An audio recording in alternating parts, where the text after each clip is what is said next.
Welcome back to Momentous Struggle, a Star Wars Shatterpoint podcast. And today's episode, Aubrey and I are going to go ahead and talk about day 3 of the Ministravaganza and some of the cards that were spoiled there. We're not going to do too deep of a dive into all of the stuff that was going on because one there is a lot of content already out there, but we're going to just talk about a couple of the cards that we liked and what we think about them. So let's go ahead and jump into it. And as always, joined by Aubrey. How we doing tonight? I'm not gonna lie, Todd. Between murder ants in my pantry and my car acting up, and I know you've had stuff going on today. It's kind of an interesting day. I mean, we're already recording a little later than we normally do because life happens. Yep. But happy stuff, happy stuff. Let's see. You and I went to a show in Phoenix.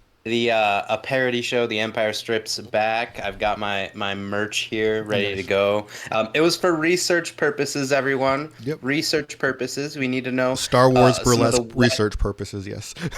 Yeah, it was the what ifs. I mean, what if, Leia got to do a sexy dance before choking Jabba the Hutt to death? I mean, that was very important stuff there.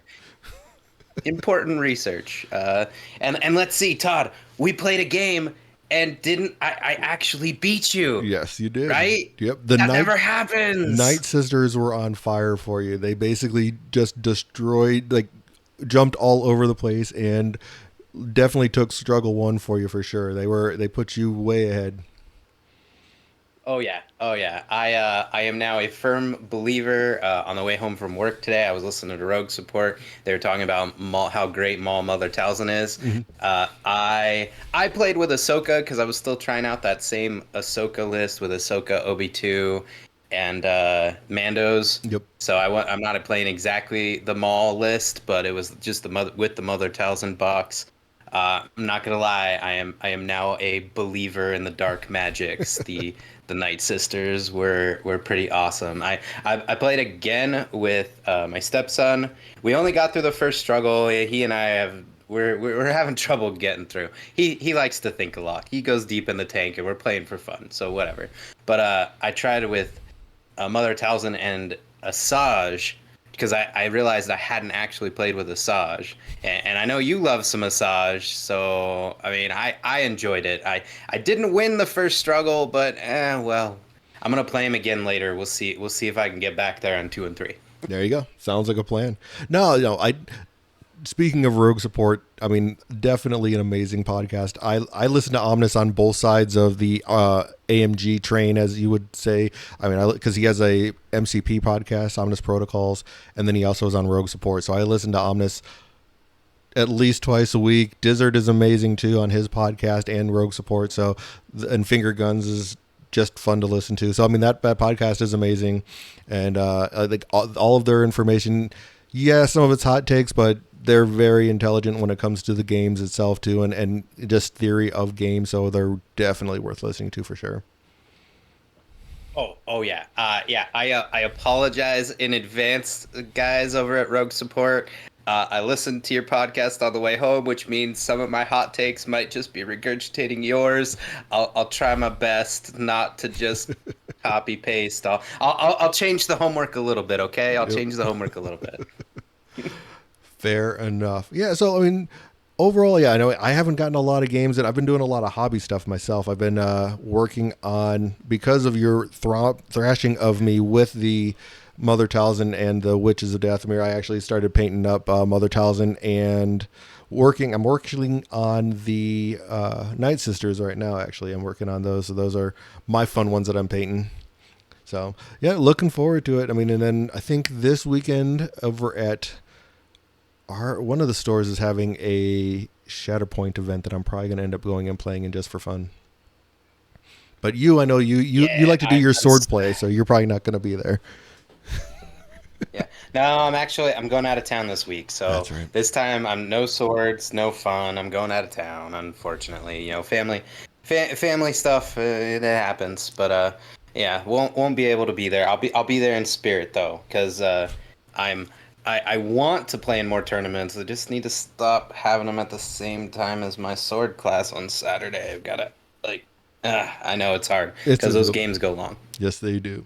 All right, well, let's go ahead and just jump into it here, basically, like I said, we're going to kind of go over just those four cards that we saw, or those four spoils that they had from the two. So the first one that I thought we would take a look at is the C3PO R2D2. I think they are it looks like they're a secondary unit. They're an interesting one. So they have a couple different abilities here. The first one being that active ability called Brilliant Oration. Just kind of spot on again for C3PO. And this one's an active ability, costs a force. Choose an allied Ewok supporting character within range 4. The chosen character may hunker, recover twice, or make a 5 dice attack. So that's pretty interesting that I'm going to send an Ewok supporting unit in there to just do anything, which is kind of cool. Yes. So, as some other podcasts have said, this is a C-3PO in his golden god form, and so a lot of what he does is just sending in other units to do fighting, which is kind of nice. Like this kind of harkens back to I like the scene where like C-3PO serves as the distraction Right. when they're trying to break into the bunker on Endor, and he doesn't even know what the plan is. Like R2's just like, "Hey, C-3PO, distract them." And C-3PO's like, "What's that gonna do?" And R2's like, "I got this."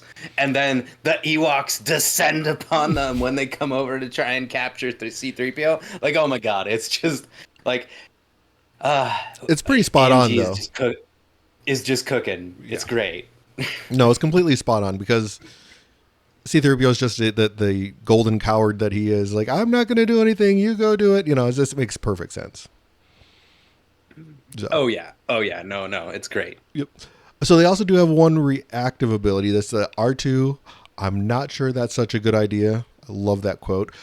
So when an allied Ewok unit or an allied Rebel Alliance unit begins its activation within 5, this unit may use this ability.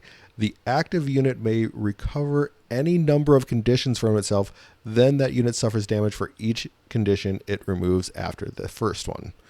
Pretty cool ability to just remove something, So it's the nice thing about this one. I mean, there's no force, at least on the start of it, so they don't have to, like, if you keep them healthy, you can just keep on removing conditions. But it's on the other unit's activation. It's not their activation, so you can use this multiple times when at everything going on, which is really nice. So like if you're taking a full Rebel Alliance team or a full Ewoks team, every single one of them, and it's not secondary, it's not supporting, it doesn't specify those. It just has to have the Ewok or Rebel Alliance key tags, which is nice. Yes, I like that it has Rebel Alliance too, because otherwise it definitely feels, not that it's a bad thing necessarily, but it feels like this is very Ewok focused, and it's nice that you have that because just gonna be hot takes all the way down. It feels like you just want R2 and C-3PO with every Ewok or Rebel Alliance list you have, because my word, oh, let me just remove that expose there. Oh, you thought I wasn't going to use my expertise dice? Oh, I'm so sorry. Or disarm. I was like, what's the other one? That's finger Finger guns. guns. Uh, yeah, disarm, like, oh, you thought I wasn't going to use my expertise dice? Oh, so sorry. Yep. And it's great, especially since the first one's free, Todd. The Yep. first one's free. After that, you got to pay for it, but the first one's free. Because most of the time, like, you can usually deal with, like, either strain or pin. Like, there's ways around it, but expose and disarm are rough. So Yeah. if you can take them away for free, ooh. And and like you said, the first taste is free, just like a good drug dealer. All right, like it. Yep. R2 being my drug dealer, like, hey, R2, I need some death sticks. Come on, buddy. Very awesome. All right, so and then there's two different innate abilities that they have. Divine Influence is the first one, and this one's, while the unit's active stance is against my programming, all allied Ewok scouts within range 4 have scale, and then while its active units is an angry thrilling, or Trilling. The allied Trilling, there Ewok you go. warriors units within 4 have steadfast. So it's like you're either giving them scale or steadfast depending on the stance that you're in, which is pretty cool. I like that. You can, depending on who you have with you and what you're trying to do, you can sit there and make sure your stance is on the right side. And spoiler alert here, this is a secondary unit with 2 different sides to its stance card, which is something we haven't quite seen yet. Yep. That's we did talk about it in the episode last week. Yeah, you did tease I was at it. very excited. Yeah, I was trying my hardest not to jump into our content from this week, but it's fine. It's fine. Yeah, you're hard to control yourself. I like know. options. It's tough. It's tough. I was having trouble staying in my seat during the show on Saturday too. It's exciting.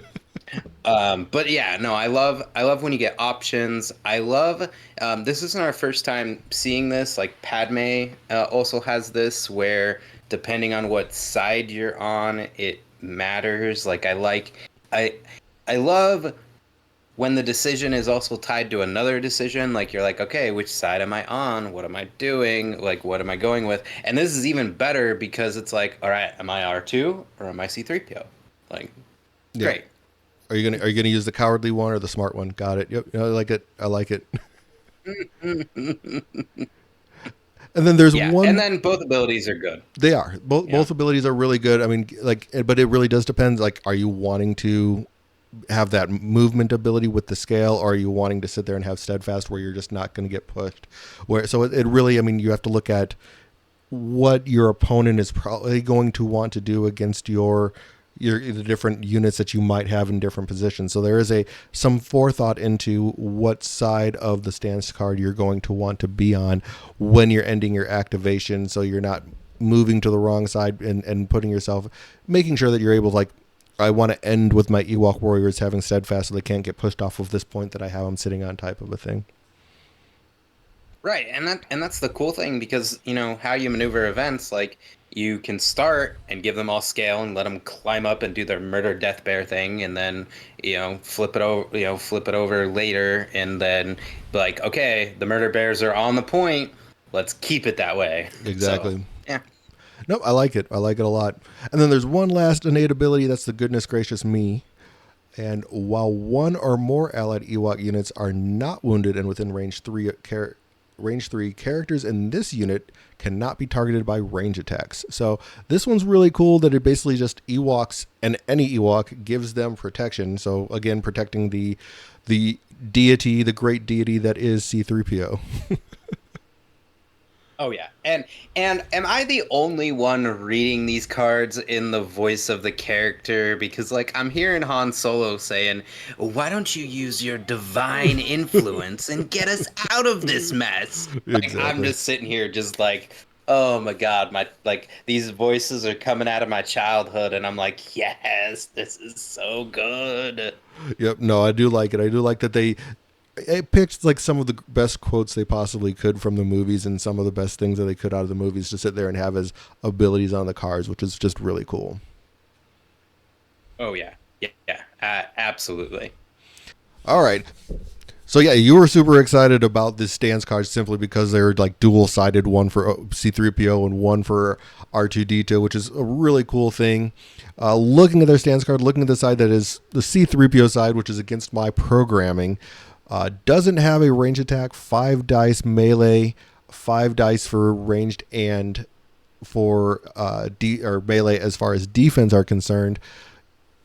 Their expertise start's not the greatest. It's 1 is a strike, 2 to 3 is a strike and a recover, 4+ is a crit and a recover, and then on the defensive side, 1 to 2 is a block, 3 is a block and a recover, and then 4+ is 2 blocks, a recover, and reducing a crit to a failure, which is really cool, but on 5 dice probably isn't going to happen that often.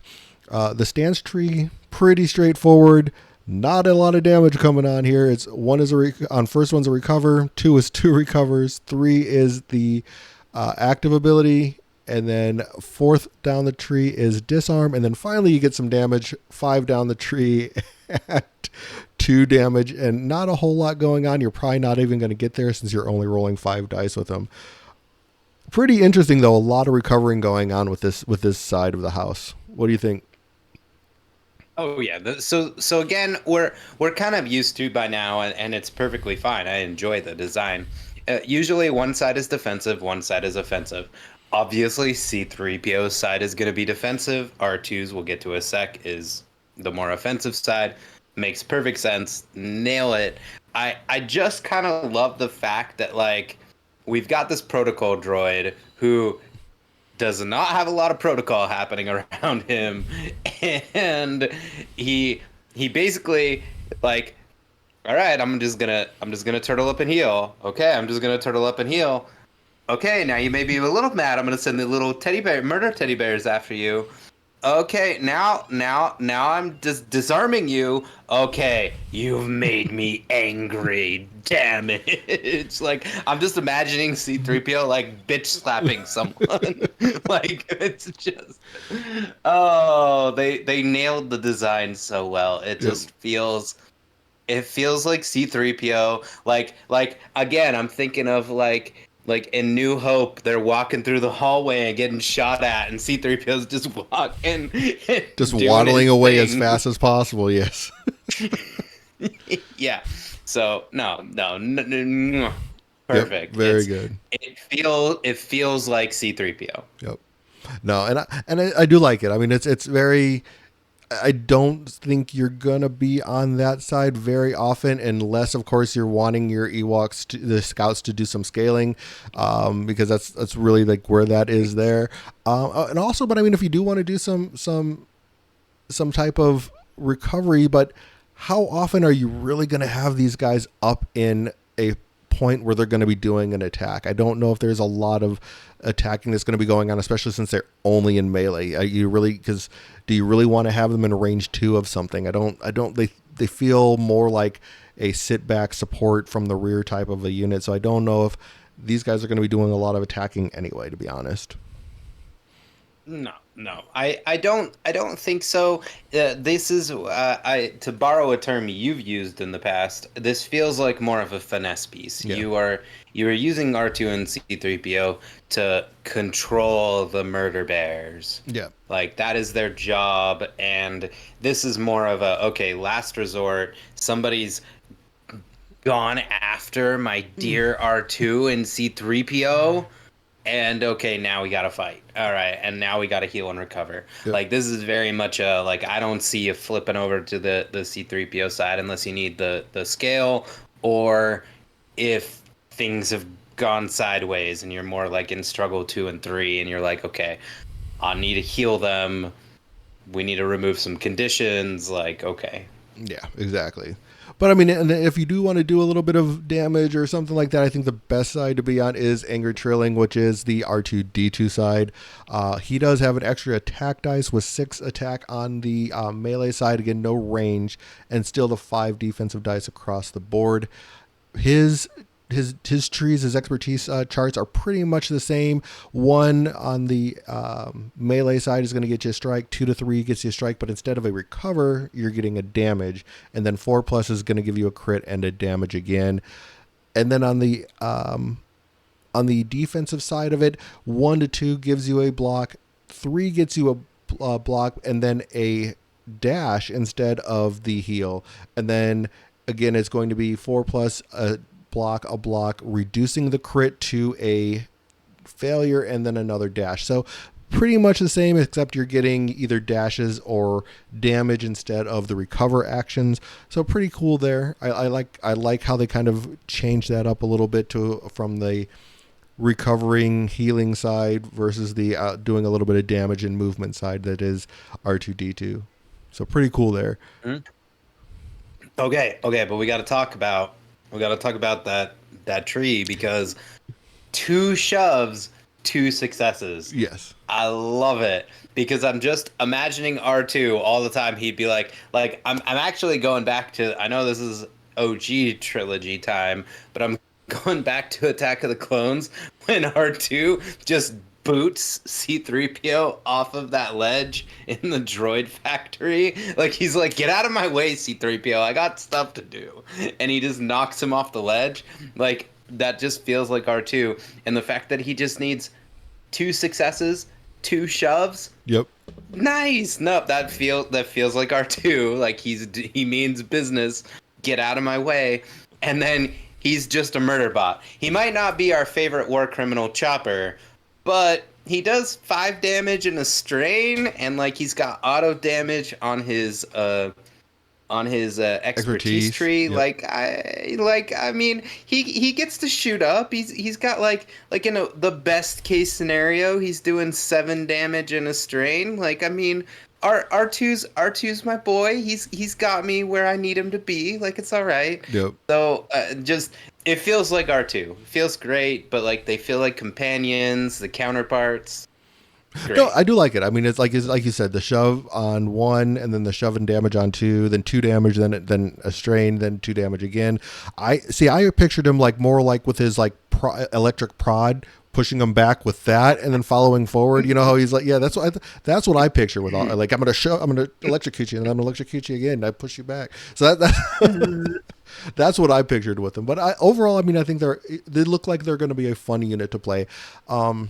The way that they were describing Ewoks overall during the first part, the day 2 of Ministravaganza, I didn't feel like they're going to be a competitive team to play by any means.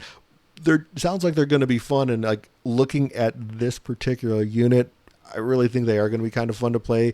Just to throw them out there, have a good time, and just enjoy playing like a game of Shatterpoint. Not necessarily worried about the competitive aspect of it. I think it's going to be a fun thing to play. Oh yeah, I've already heard. So somebody at the shop was telling, or was it at the shop? I think it was when we were at the shop. Somebody was talking about how they like painted the Ewoks as like Care Bears in Legion. Yeah, yes. It was at the shop. That's right. They were talking about Care Bears. Oh yeah, I have a feeling I'm gonna have some Ewok Care Bears in my future with the fiance. Like she's already been like, oh, so there's gonna be Ewoks now? And I'm like, all right, you know what? If Ewoks and C-3PO and R2 are what get you to play Shatterpoint, that I am game. Nice. I am game. Like, they look awesome. Yeah, is this like the best secondary in the game? No, but they'll be fun. On, it's art. It's gonna be fun. Yeah. Like, let's wait, Todd. We're playing a game. It's supposed to be fun. Yep, exactly. Should be a good time. I think it's gonna be enjoyable. But let's jump into the next unit that we're going to talk about, and that's the supporting unit of Lando and R2-D2, which is going to be coming in the Luke box. So that'll be with Luke and Leia as Bosch, which is going to be pretty cool. We didn't see their stance card. All we got from them is their order card, or not order card, but their ability card, I should say. So looking cool. They're going to be a 3-point cost, 0-4. So we know right then that Luke's going to be 7. Weird. Oh no, sorry. Bush is in the picture and confused me. Never mind. Keep going. It's 3 points. It's 3 points. You look at the picture and it says 4 points, but that's Bush. Yep, that's Moving the Bush card. Yep. So no, they're going to be 3-point cost, 0 force. So pretty cool. They're going to have the Rebel Alliance Scoundrels and Spy Tag. So another pretty interesting abilities there that to bring it all in. I'm hoping that we're going to see something cool coming from Scoundrels. This still gives me hope that we're going to end up getting that at some point in time. But they're Galactic Civil War era. We know that for sure. They are a supporting unit. What they did go over, we did get some abilities. The first one is Mingle, which is a force. It is an active ability. Each character in this unit may dash. If there is no enemy characters within range 3, each character in this unit may make a full advance instead. So that's really cool that they get a lot of movement for one force. Oh yeah. So again, I like that no matter what, they get a dash for a force. That's fine. But the fact that in the early parts of the game, you're probably doing this on their first activation, right? Mm-hmm. And that's going to be a full advance. Yeah, no, way better than defensive maneuver. We're not talking about defensive maneuver anymore, right? Nope, not for you. We're done with clones for a while. We're done with clones for a while. But they do have two reactive abilities. One is Element of Surprise, and this one does cost a force. When this unit makes a combat action before the dice are rolled, it may use this ability. Characters in this unit add 2 dice to each attack roll made as part of a combat action. After each attack is resolved, if the attack contains 2 or more failures, this unit gets exposed. Interesting one. That's a big trade-off that you potentially are having to risk getting exposed just for doing the attack. But one thing is depending on where they are in the battlefield, you could take the attack, and then if you make an attack, and then if you don't have the 2, or if you do get the 2 failures, you could make a recover action if you aren't looking at needing to move. So early placement can sit there and make it to where this isn't that big of a deal. Right. I feel like this ability is really going to depend on their stance tree. Like, how often are we going to want to add the dice? But I mean, adding dice is one of the few ways that we have of modifying our attack rolls. So you probably are going to want to do this. It's just going to depend on how many successes we need from these guys. Yeah, not knowing what the stance cards look like, or if there is 2 sides, I'm assuming potentially 2 sides, seeing how we had one with R2D2 and C3PO, there might be 2 sides to a supporting unit stance card, which would be interesting, seeing how there's 2 characters here. It'd be really maybe it'd be stranger, but it's not unheard of that might happen. So it'll be interesting to see, but I agree with you. I mean, as for a supporting unit, adding 2 dice is probably not exactly what we're going to be doing most of the time, but we'll see what happens with that one. It is an interesting ability nonetheless that you can, for a force, add 2 dice to your attack with the potential risk of getting a condition. Right. And again, just from a game design perspective, this is awesome because Element of Surprise feels like, all right, I'm going to get the drop on you, but now I'm a spy. So, yep. Hey, feels good. Definitely cool. Last active ability, or reactive ability, I should say, is Forward Planning. When an allied primary unit within range 4 of an allied secondary unit within range 4 starts its activation, this unit may use this ability. The activating unit may remove 1 condition from itself, and this one is no force to start with anyway. Mm-hmm. Yeah, and so I like that this synergizes with Element of Surprise because, all right, you do Element of Surprise, and then, hey, hopefully they don't attack you back immediately. Maybe not, depending on what they flipped from their deck. And Forward Planning could just remove that exposed. So, hey, that's not bad. Potentially, there's a lot of. I mean, in the Forward Planning is spot on because there's a lot of planning where these units have to be. They have to be within range 4. I mean, so you again, a lot of this game, and I think a lot of podcasts are going to say this as well, but a lot of this game is about placement and where you're moving your characters and having that forethought of, I'm moving this person here because I'm going to be using this ability. I'm moving these characters here so that they're going to be in the position to do this. And this is another ability that comes into play with that forward thinking of, okay, I need to have these characters in this position, this model in this particular position in order to take full advantage of it. Yeah, and that's something that we're learning over time. I mean, I definitely have run into that problem where I needed my units to be closer to one another, but I moved them too far forward, especially in some of the early games where I wasn't really understanding how important that was. So, I mean, that's okay. It just means you got to pay attention. These guys need to be within that range 4 so that, you can get Forward Planning to work. Exactly. I mean, range 4 is not a small range either, so there is quite a range of forgiveness, especially on a 3x3 map. So it's not going to be that big of a deal, but it is something to definitely keep in mind when we actually do get these characters and start putting them on the battlefield and stuff. Yep. Absolutely, yeah, I agree. Yep. So looking at their last ability that they have is that Clever Disguise. It is an innate ability, and while this unit's order card is in your order deck or in reserve, characters of this unit cannot be targeted by ranged attacks. Pretty cool. Yeah, I I really like, and I know we just talked about C3PO and R2D2. They had that goodness gracious me, and now we're talking about this ability where clever disguise. Like I'm enjoying the fact that we're getting these characters who, and again, without knowing what their stance tree is going to look like, okay, fine. But it feels like we're forcing the issue of no, if you want to deal with them, you need to be in melee. And at least looking at C3PO and R2D2, of course, they only have melee attacks, which makes sense for their character. Now, I mean, Lando has a blaster, so I'm going to assume that this supporting character has a ranged attack. But either way, I like this idea of no, you can't just take pot shots at them. They're spies. You don't even know they're there. And now you got to get up close. Okay, now I know you're a spy. All right, we're going to deal with you.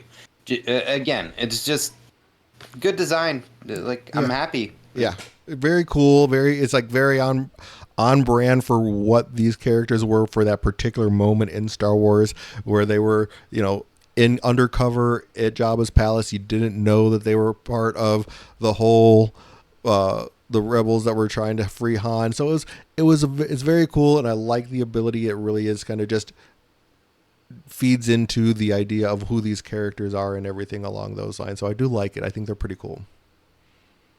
Yeah, that's something that we've talked about a couple of times now, that we really have to take each character or each unit as a snapshot in time. This is this character at this moment in time. Like, C3PO and R2D2, that's when they were on Endor, so that's why they care about the Ewoks so much. Mm-hmm. This one is Lando and R2 infiltrating Jabba's palace. They know what's going on. They're the spies. I actually like that C-3PO is not involved, because C-3PO had no idea. Apparently Luke didn't fill C-3PO in on the plan at all. Luke was like, no, you'll just be better off if you have no idea what's going on. That's your job, is to be oblivious. Okay, all right. Now, everyone else, this is the plan. Well, I mean, and that's pretty much C-3PO throughout the entire saga. I mean, let's look at the very end when Senator Organa was like, and wiped the protocol droid's memory, so it's like he just never knows what's going on. And when he finally does, they just remove it from his memory banks anyway. So it makes sense. It makes sense completely. Well, let's move on. So we had everything for the Luke card, and I wanted to start with actually the Vader card, because there's not as much there. They didn't give us the stance cards for Vader. They only gave us his ability card, but it is still pretty cool. So Vader, the Emperor's Servant, is the Vader card that we're going to be getting in his box. Interesting enough, he is only 7 squad points, just like the other Vader that we have, but he's only 3 force instead of 4, so less force with this Vader, which is interesting. But overall, right? No, good. I was just gonna say, but we know why. I mean, if we're gonna talk about his on activation ability, there's a reason why this Vader has fewer force points. Correct. Yeah. So that ability is basically, you don't know the power of the dark side. So at the start of this unit's activation, can remove 2 damage or 1 condition from itself, then refresh a force. So he automatically has, every time he activates, is able to refresh force as well as heal himself or do like a remove a condition. So pretty strong ability right off the bat every time that he activates. Mm-hmm. Yeah, and it's interesting. I'm noticing that they're doing this thing with this era where they could just give these characters a recover, but they're choosing, and I think this is from a thematic stance, it's just removing damage or removing a condition, mm-hmm. and forcing you to choose. And I don't know, I kind of like it. It feels different from just, okay, here's a recover action. Yeah, I do like it. I mean, on top of it, he can remove 2 damage instead of just the 1 with the normal recover. So there's a lot going on there with this ability. So there's definitely a lot of interesting things that you can do, and I really like this ability. And on top of it, he's 12 stamina, 3 durability. So he's going to be, it feels like he's going to be very tanky, simply because he can take some damage, add two more, and then take 2 damage away, go and get in the fight, and just he's always going to be healing himself in some way, shape, or form. So really kind of like it. Yeah, this feels like so like at first I was thinking like, okay, Vader Jedi Hunter was Vader in his prime. But now that I think about it more, no, this is after Vader has spent 2 decades solidifying the power of the Empire. He has served the Emperor. We're now in Return of the Jedi, where he has gone through like trying to recruit Luke and dealing with the aftermath of that. And like now he feel like this moment is when he feels like, no, the dark side is stronger. This is where I'm settled. Like it feels like a different Vader, and I like that. I feel like they've done a really good job. Like this Vader is not the Jedi Hunter Vader who's just angry and killing everything. No, this Vader has a little more nuance to him. Yeah, definitely, definitely. I mean, that comes through with most of his abilities that he has. I mean, like looking at his active ability, anger, hate, aggression. That one's 1 force for this ability, and basically when one character in this unit can make a dash. If it does, it adds 3 dice to its next attack roll during this activation. If the attack roll contains 1 or more failure results, though, this unit gains exposed after the attack is resolved. So we're seeing the same thing again where, okay, you can get some attack dice, but you're probably going to pay the cost. I mean, in 1 failure on 3 dice plus whatever he's rolling, which is probably going to be 7 or 8 other dice anyway. So like looking at probably rolling 10 dice at the least. If you're doing this 10, you're going to have a failure in there. So just, okay, go ahead and be angry, have your hate, roll some dice, do some damage, but it's going to come back and bite you. Yes. Yeah. And that's and I know they talked about that in the roadmap. Just to reiterate it, the Empire is very much about like taking damage but dealing more damage, and it's supposed to be represent the grind. So yeah, this feels like, very much he's almost the top of the top of the Empire, and it's fitting for his character. Definitely. So that was his active ability. He has 1 reactive ability as well. It's called You Are Unwise to Lower Your Defenses, and this one costs 1 force. When a character in this unit is targeted by a melee attack, this unit may use this ability. After the attack is resolved, if the attack roll contained 1 or more damage, the attacking unit suffers 3 damage. Or if the attack roll contains 1 or more failure results, then the attacking unit suffers 3 damage. So very cool that it's like you can pay a force, and they're going to suffer 3 damage if they have a failure. But you have to use this. Looking at the timing of it, you would have to do this when you're targeted. You can't wait until after the results of the dice. At least that's the way I'm reading this. Oh no, it says after the attack is resolved. Yeah. No. Yeah, no, it says when it's targeted, the unit may use his ability, and then after the attack is resolved, right? Well, it's period, and then after the attack is resolved, if the attack contains 1 or more damage. So I think you have to use the ability when they're targeted, but then after it's resolved, if it contains 1 or more. This feels like a Dooku thing again. I mean, I believe, like, I agree with you. I think you're reading it correctly. It's just, it feels kind of like Dooku. Remember the errata Dooku? Because, anyway, as it is written, what you said is correct. I'm not going to add anything. Yeah, I mean, the intent might have been to do it the way Dooku's doing it, like the way that Dooku's was errated.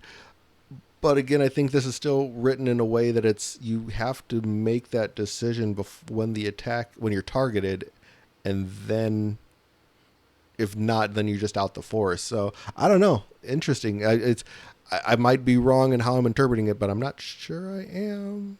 No, I think how you read it, I think is correct. Mm-hmm.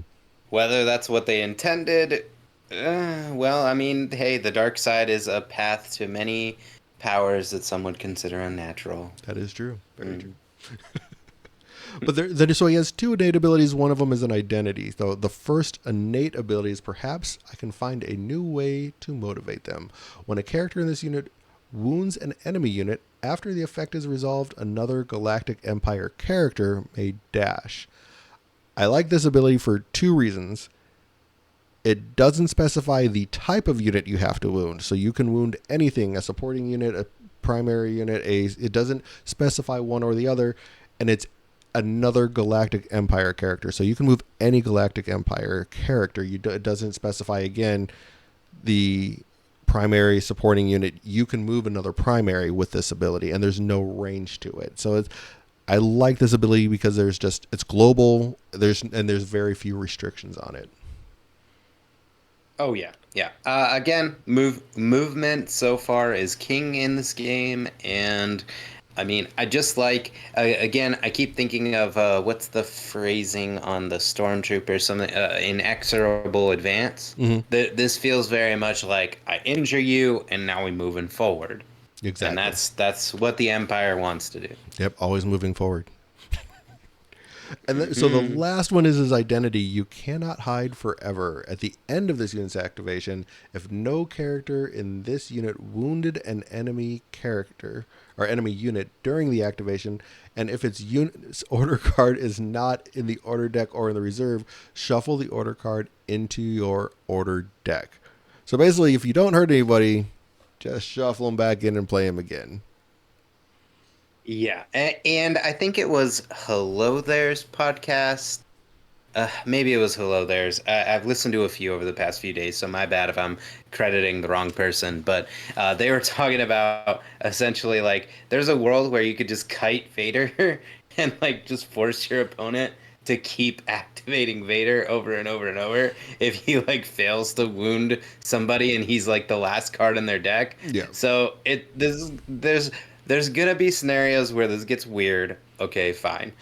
More likely though, dear God, like I'm assuming his stance tree is gonna be phenomenal. It's Vader, and you get to activate him again. Right. Okay, that's gonna like change the order deck parity. Like you're used to, I have a card, you have a card, I have a card, you have a card. So it's gonna change that dynamic already, and I don't want you to activate Vader right after you activated Vader. That sounds terrifying. It does. I mean, so Vader activates, goes into your primary, does enough damage, but not quite enough damage to wound him. Does I'm sorry, I'm going to put him back in my deck. Oh, look, I pulled Vader again. It's That's terrifying. I mean, and then on top of it, I refreshed a force. Oh, now I'm going to refresh another force. So you just like, there's a lot of really broken things that can potentially happen here just because of how good Vader is. I mean, and not to mention just all of the different abilities that he has. It's like, okay, just being able to move people, like your anger, hatred, they're so good. Just so good. I like it. I like it a lot. Oh yeah. Not that this is optimal, but I'm already thinking like, okay, so if you play with Luminara, Luminara lets you manipulate your deck, like so you can like use Vader and Luminara to like make it so you're always activating Vader. I mean, not really, but like I'm sitting here going, "Oh God, that like we have one Vader who's already very good, and I'm not mad about that. Like Vader's supposed to be good, but like now we have second Vader who's also scary. Like, oh, okay, okay. I'm Right. sorry, Vader. Like, Exactly. Yeah. It looks like it's going to be pretty wild. Going to be pretty wild, I think. All right, well, let's go ahead since we didn't have his stance cards as of this point in time, though. Let's go ahead and jump into Jedi Knight Luke Skywalker. So he is also 7 squad points, 3 force. He has 11 stamina and 3 durability, so he looks pretty solid overall as far as the character himself is concerned. He has a lot of really cool abilities, though, himself. He is a Force user Jedi, has the Rebel Alliance tags, and then Galactic Civil War era. So his first ability on activation is Return of the Jedi. At the start of this unit's activation, one character in this unit can jump, and then he also refreshes a Force. oh yeah. No, I love that they clearly designed Vader and Luke to be sort of mirrors of each other. I'm incredibly annoyed. Okay, I'm pulling out the English degree, Todd. It should be Luke Skywalker, comma, Jedi Knight to match to match our buddy Darth Vader, who is Darth Vader, comma, the Emperor's servant. Like, come on, come on. They didn't consult me over at AMG in these naming conventions. Like, you can see the Luke Skywalker Jedi Knight, you see the comma in there, mirrors Vader. Like, come on, guys, come on. You didn't put the Jedi Knight on the end? All right, moving on. The ability, cool. I love it. I really feel like the only time you're gonna hate Vader and Luke's on activation ability is if you literally rip them as the first card in your deck. But oh no, you're gonna put them in reserve and then activate them later, and oh look, you basically reserve them for free. Yep. So sad. I'm so sad that I got to basically make it so Vader and Luke show up at literally whenever I want for free. Oh no. Yep. Terrible. Pretty solid. Pretty solid. So, but then looking at he has one active ability, which is you can either profit by this or be destroyed. And this one costs a force. Choose an active objective within range 2. Each character contesting that objective may dash. Then one character in this unit may dash towards the objective, and it may make a 5 dice attack targeting, or a 5 dice melee attack. It doesn't say who it has to target. So, very cool ability. Oh yeah. I mean, I have said this from the beginning, all the way back to Anakin Skywalker. Oh hey, look, there's an homage there. Free attacks, well, not free, but like extra attacks are great. I think it's fantastic. I get that it's a 5 dice attack, so it's maybe not the best attack, but no, I love it. If you can even get 1 or 2 down the tree, you're probably happy with that. Great. And it just feels thematic. Again, you can either profit by this, cool, you don't want to fight me? I'll let you leave. Or be destroyed. Oh, you want to stay? Now we in the fighty place. Yep. No, very cool. I like it a lot. I do. I think it's really great. So he has 2 reactive abilities. One being deflect. After a ranged attack targeting this unit, or targeting a character in this unit is resolved, this unit may use this ability. If the attack roll contains 1 or more failure results, the attacking unit suffers 2 damage. Of course, this has no force as long as they are not injured or wounded. So pretty standard deflect. Nothing special there, but I always like that ability because, it just makes you it makes attacking your primaries or who have this ability a little less enticing. So, I'm having a thought here, off the cuff. Comparing it to Vader's ability, we were just talking about like the timing and how it's difficult and like it's more high risk, high reward. When you compare that to deflect lets you wait until the end and then use deflect, right? Because it's after the attack is resolved. Yeah. Right? And Vader so maybe this is like a right. So maybe like at first we were like, oh, did AMG mess up because of Dooku? But no, maybe this is more of a Jedi versus Sith thing. Like the Sith are obviously more risky, more aggressive, etc. Whereas deflect is like, wait till the end of the attack, all right, and boom, I'm deflecting. So maybe it's more on purpose than I thought. Maybe. I didn't think I was gonna have anything to say about deflect, but here we are having a thought. Fantastic. No, I don't. It's possible. I would have to marinate on that one to really have a response. Here you go, everybody. There's your thought. Hot take for the Jedi listeners. versus Sith. All right. All right. On to the next one. All right. So the next one is it's another reactive ability. I will not fight you, and this one does cost a force as well. When a character in this unit is targeted by a melee attack, this unit may use this ability after the attack is resolved. If the attack contains 1 or more failure results, one character in this unit may recover twice and jump. So very cool. Again, this is happening. Let's see, is targeted after so this is definitely happening during the same window. So you're only going to be using one or the other of these abilities. You cannot use both. Yeah. Well. Again, so deflect is for ranged attacks, and I will not fight you as for melee attacks. So you're never going to use them at the same. I get what you're saying with reactive abilities, but what I like about this, and this is kind of a design. Like I've been, like the tiniest bit annoyed. It feels like some Jedi have deflect, some Jedi have riposte. Some Sith have riposte. Some, like it hasn't been consistent. What I really like about Luke is it should not be easy to attack a Jedi. It just shouldn't. It also shouldn't be easy to attack a Sith. And it feels like some of them have had, oh, I'm good against range. I'm good against melee. I'm good against one or the other. No. You attack Luke, you're in trouble. That's how it should be. And that's what I like about this ability. Like, he's got one ranged, one melee.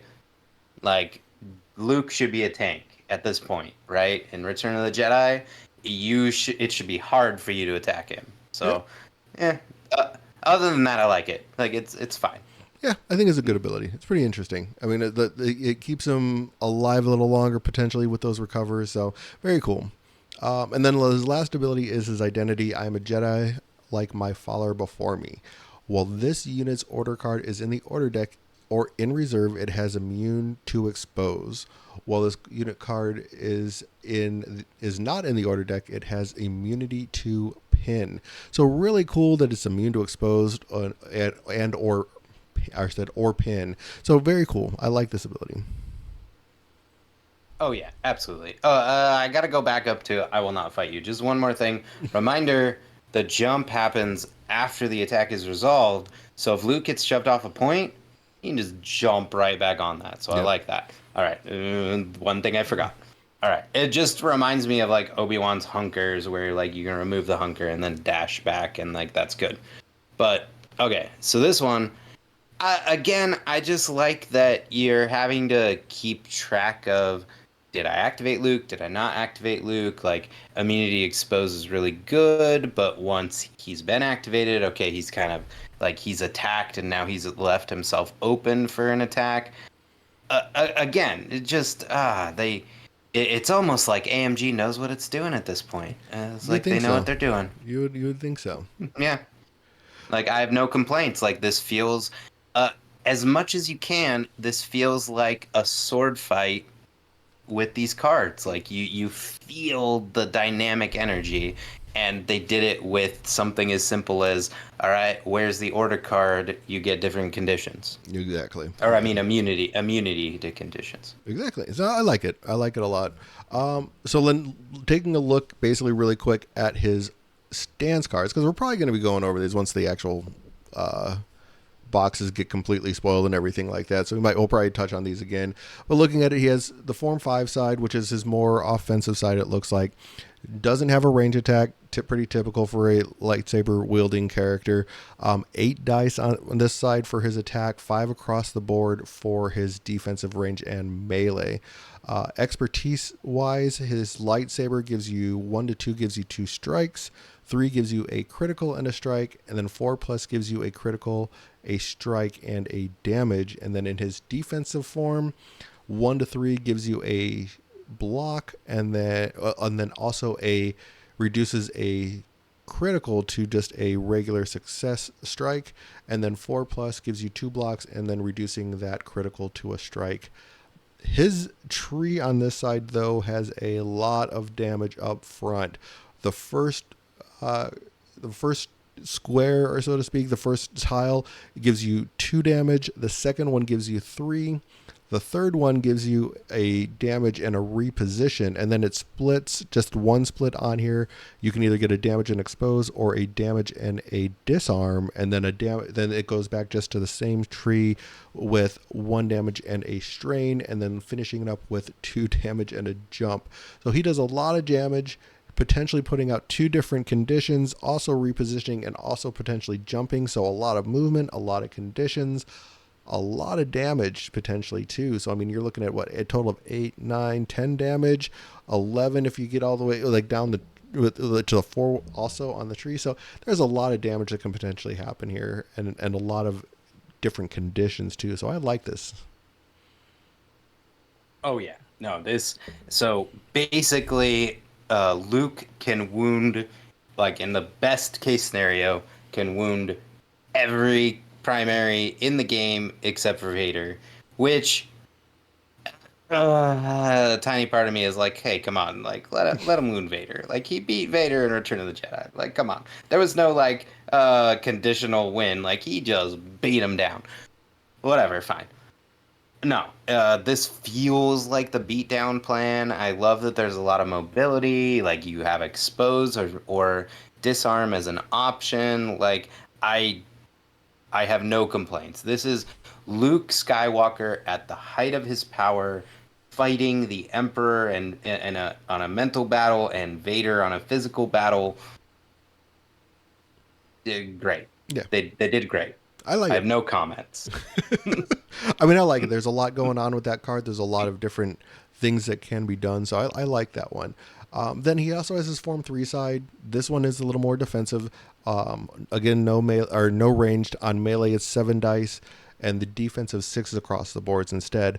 But his expertise chart is 1 gets you a crit, 2 to 3 gets you 2 crits, 4 plus gets you 2 crits and a jump. And then on his defensive form, 1 gets you a block, and then a reduction from a critical to a strike. 2 to 3 gives you that 2 blocks, and again, that reduction from critical to a strike. 4 plus gives you 2 blocks, and then a reduction from a critical just to a straight failure. So pretty solid there. And then overall, looking at the tree, this one, not as much damage. You're starting out with a shove and 2 damage, and then you can either go up top, which gives you 2 recovers, or down bottom, which gives you another shove and a damage. And then it comes together at 1 to give you either it gives you 2 damage and a jump. And then it splits again to give you potentially either 2 recovers, then a shove and a damage, or you can go to the bottom track, which gives you 2 damage and a pin, and then 1 damage and a disarm. So really interesting tree here. A lot of potential shoves, some good movement, potentially doing some recover actions.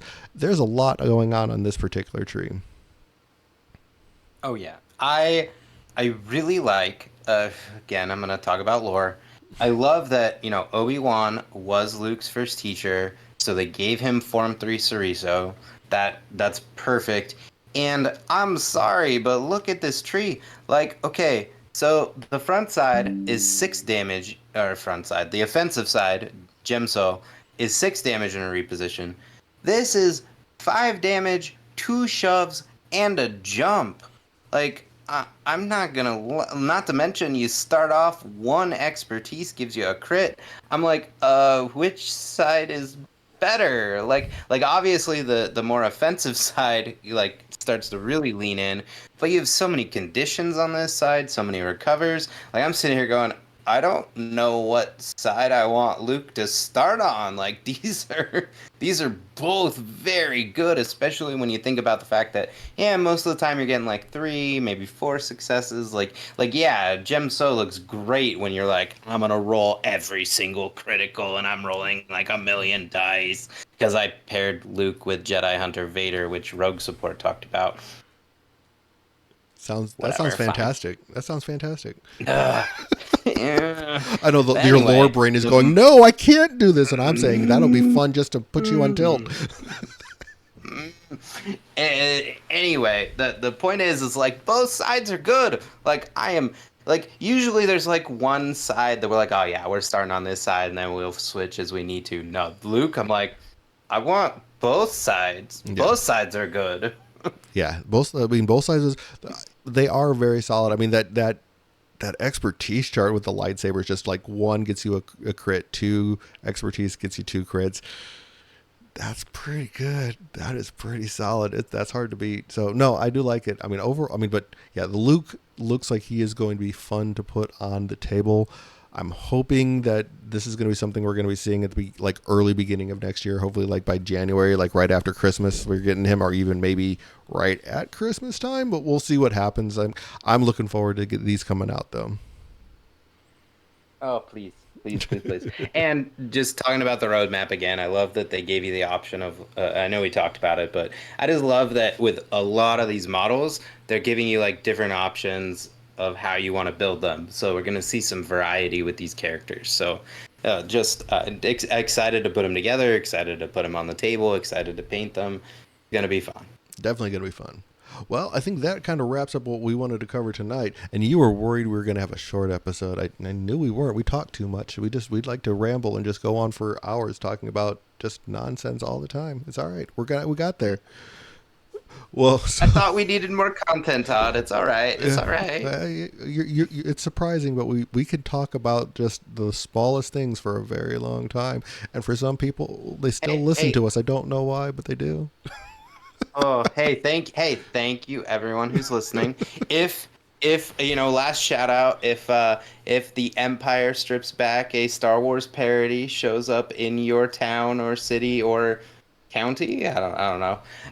It was definitely worth the view. It was great. I Yeah. had a lot of fun. We took our had a lot of partners. fun. Yeah, we took our partners and they had a good time too. So it was fun. I enjoyed that for sure. But I do want to give a shout out to all of our everyone for listening. I do want to thank you very much for listening.